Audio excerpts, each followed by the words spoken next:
James Customers here, and this is part 2 of the 1986 El Tigre 6000 restoration. As you guys know from yesterday's part, we got the hood polished up and we got the exhaust painted. So here's the finished product. It got a bit scratched up from last night, so I'm just gonna touch it up. But I was not here to put it away because unfortunately it kind of rained last night. But I was not here. Someone else put it away and it got a little bit scratched. But it's no big deal. We'll touch that back up. So today I'm going to be hopefully sanding down the tunnel, taking these guards off for the shocks, and painting it. So I got my paint today. I got 3 cans of Krylon matte black with a 1 can, should be plenty, of Duplicolor clear coat enamel.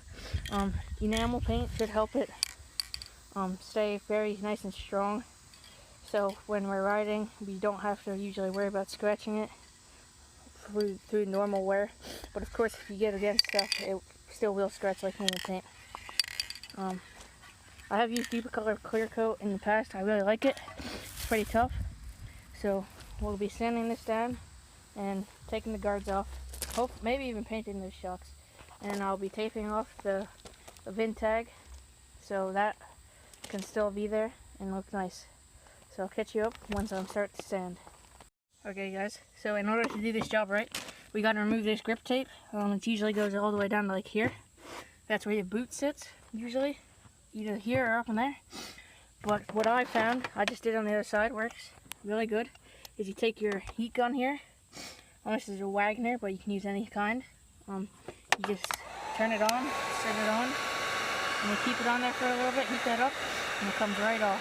So I'm gonna get this one off, and I'll catch you when I start sanding. Okay guys, so I'm ready to sand. I'm gonna be using this, that's a used piece, but I'm gonna be using this Gator 320 sandpaper, because this is not that rough. It's pretty smooth actually.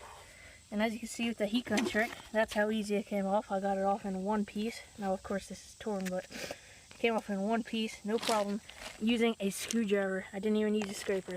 Just pried it right off with a screwdriver. Now I'm going to get this sanded. I'm not going to worry too much about this. Just going to hit that with the life surface coat, get some of the surface rust off, and then we're going to spray it. Okay guys, so got it sanded. It took me just a little bit under an hour. That's including getting all that gunk out from under there. So if you do this yourself, I recommend you pressure wash this before. Make sure not to get anything in the engine, or else that'll ruin your engine.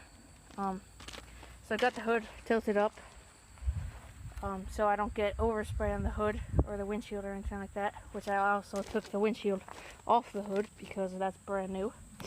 So I'm going to take some cardboard and I'm going to put it up here when I'm spraying, so I don't get overspray on it, because that'll just ruin the whole sled when you have black overspray on white things or clear things. So now we're just waiting for the paint thinner to dry, and now we're going to start painting.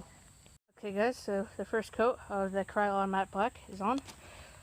As you can see, it's not perfect, but for me it looks pretty good actually. I'm pretty pleased with it. So we're going to put like maybe 3 more coats on.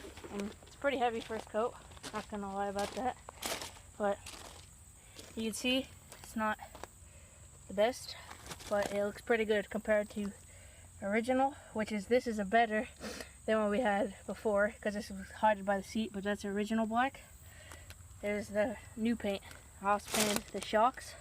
I didn't worry about this. That's the cover, so it gets put underneath those plastic covers over there, that steer head.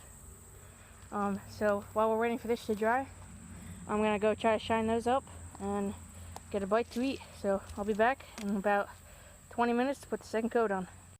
Okay guys, got the 3rd coat on of the matte black. Looks pretty good. So now, as you can see, took the belt cover off. Gonna paint that. As you can see, it's got some surface rust on it. Doesn't look the best.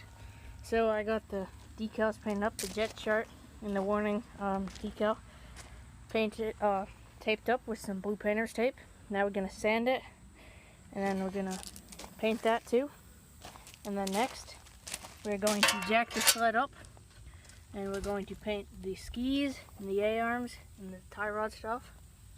And then after that, we will paint this and maybe paint this vent, and we'll reinstall the exhaust and we'll see the finished product. Alright guys, so I got the tunnel all clear coated. Looks pretty good in my opinion for just a spray can or spray paint and being outside, not in professional paint boots or something. So next we got to put the grip tape down, and then the tunnel should be complete after we put the seat and the guards back on. I also painted the shocks and the undercarriage of the sled right there. The undercarriage, not the best, but just wanted to get some paint on there just so it doesn't rust. You don't really see that anyway. So right here, these are the side ducts or air vents, whatever you want to call them, that go right there. And this is the belt guard. So I just sanded that down, and this is on its second coat, which should be enough of the matte black by Clone. That's what this whole sled is going to be done by. As you see, I taped the decals off, so after this dries in about half an hour, we'll spray some deeper color clear coat on it, and same with this. And for this, as you guys can see right there, it's got some rust pitting there, but I do not want to go through that time, which is probably going to be a long time, trying to get that out with sandpaper. So we're just going to spray it on and not worry about it, because this is not a show quality restoration. It's just the one that's like, once driving by, it's like, oh man, that sled looks good. So just decent quality restoration here. Okay, so here's the finished belt guard product. See, came out pretty good actually. The masking job, I think, came out really nice. See, the sides coming together. These have just been clear coated, and I used the old WD-40 trick, get these shined up.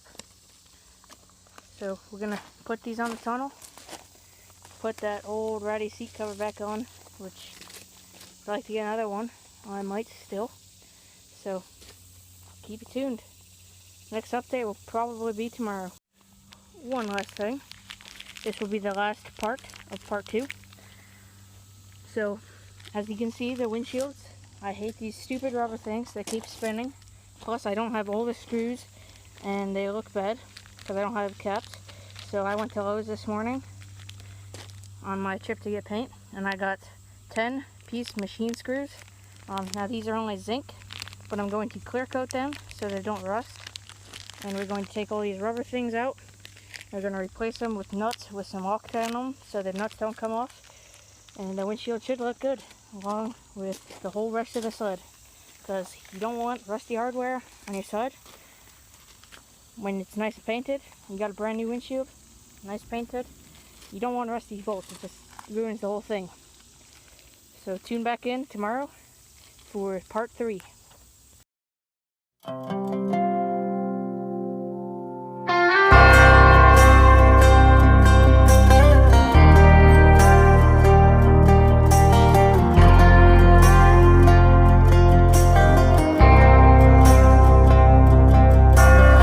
Outside of this one church town, there's a gold dirt road to a whole lot of nothing. Got a deed to the land, but it ain't my ground. This is God's country.